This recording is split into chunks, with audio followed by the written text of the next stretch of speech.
تمكنت مصالح أمن ولاية الجزائر ممثلة في الأمن الحضري الثالث برج الكيفان بأمن المقاطعة الإدارية دار البيضاء من الإطاحة بشبكة إجرامية مختصة في سرقة المحلات التجارية أثناء الفترات الليلية. العملية جاءت على إثر عدة شكاوي مقدمة من طرف أصحاب المحلات التجارية مفادها تعرض محلاتهم للسرقة بالكسر والتسلق أثناء الليل.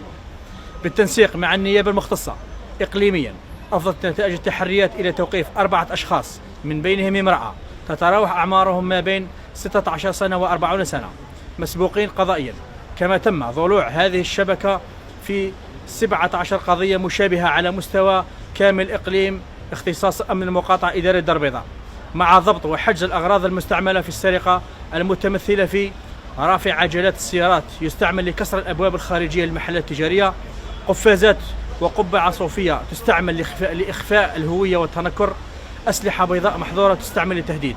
مع استرجاع بعض المستلقات المستعملة المتمثلة في بطاريات